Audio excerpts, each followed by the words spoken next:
Bonjour à toutes et à tous et bienvenue sur Audition TV. Nous sommes à Créteil avec le nouveau directeur général de Starkey France, Fabrice Vigneron, pour parler actualité et avenir de la marque. Bonjour Fabrice Vigneron.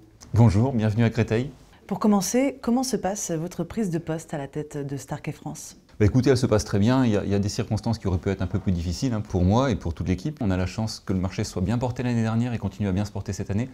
Donc pour l'instant, on n'a pas à se plaindre, on va dire. Quelle est votre vision de la marque pour la suite? Diverge-t-elle de celle de votre prédécesseur Thierry Daudignon? La vision corporate de Starkey, la vision française, est une adaptation de la vision mondiale de Starkey.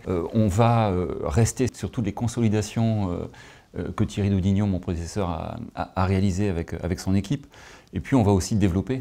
L'objectif, c'est de développer, de faire en sorte que cette marque ait encore plus d'impact en France qu'elle ne l'a eu dans le passé, puisque les enjeux à venir seront aussi très importants. L'impact peut être à différents niveaux. On a un impact en termes de nombre d'appareils vendus, de distribution sur le marché français. Et c'est vrai que Starkey étant l'un des 5 fabricants mondiaux et le seul fabricant privé, on aspire à encore plus de représentation en France et on travaille là-dessus. On est en train de grandir depuis quelques mois de manière assez importante et on va continuer dans cette direction-là. On veut que la marque Starkey soit encore plus diffusée en France. On est une société privée, indépendante. On pense qu'on a aussi beaucoup de choses à dire aux audioprothésistes indépendants qui forment encore le cœur du marché. Starkey a lancé il y a quelques années maintenant le label Maître Audio qui quelque part cristallise notre engagement auprès des indépendants. C'est un label que tout indépendant peut mettre sur sa vitrine, sur sa communication et qui permet de différencier la perception que le grand public peut avoir de son service versus une autre personne. Donc on va continuer à pousser sur ce label Maître Audio-là. Aujourd'hui, on a 300 magasins qui sont sous label, on en veut davantage. On pense qu'il y a davantage d'indépendants qui pourraient être intéressés par ça. Et puis, en parallèle, on veut aussi former davantage l'ensemble de notre clientèle. Donc on investit très fort dans tout ce qui est ressources de formation, ressources digitales pour accompagner le plus professionnellement possible notre clientèle indépendante.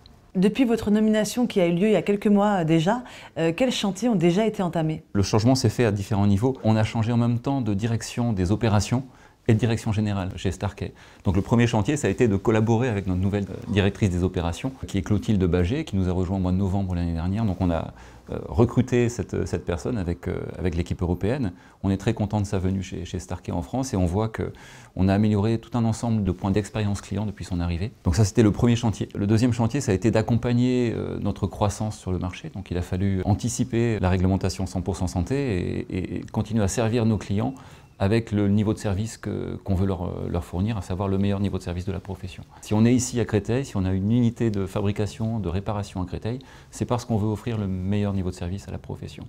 Je crois qu'on est les seuls dans cette situation-là. Quels vont être les objectifs et les défis de Starkey France à l'heure du 100% santé? Alors l'objectif, c'est déjà d'accompagner le 100% santé et de jouer le jeu de la réforme, de mettre des produits qui sont dans le sens de la réforme aussi, de ne pas sous-valoriser non plus les produits qu'on propose en 100% santé, ce qu'on a fait pleinement avec un produit à 12 canaux et un certain succès. Et également, c'est de valoriser toutes les technologies et toute l'innovation qu'on peut avoir pour la classe 2. On a décidé l'année dernière de descendre sur la classe 2 l'ensemble de nos caractéristiques d'intelligence artificielle, ce qu'on appelle AI, sur nos produits, pour anticiper la réforme. Et on va continuer à innover très fort pour tout ce qui est produit de classe 2 dans les mois qui viennent. La direction que prend Starkey et la volonté de Starkey, c'est d'être leader dans l'innovation pour le bien-être auditif au sens large. La correction de l'audition, mais également la santé.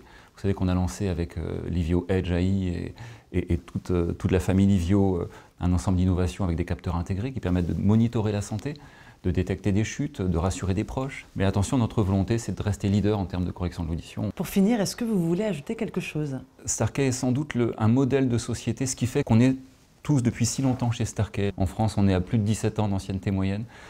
Moi, ça fait 24 ans que j'y travaille. Et si on est depuis tous si longtemps chez Starkey, c'est que cette société elle a quelque chose de différent à faire valoir. Et je pense que les valeurs de Starkey, qui ont fait Starkey tout au long de ces dernières années, dans les années à venir, vont être encore plus mises en avant.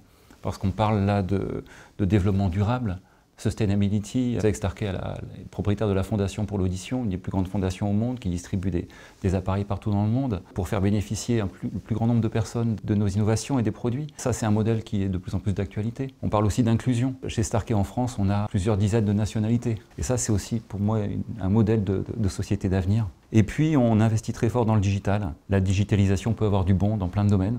on va le montrer dans les mois qui viennent. Merci beaucoup Fabrice Vigneron, merci à toutes et à tous de nous avoir suivis. Je vous dis à très vite sur Audition TV.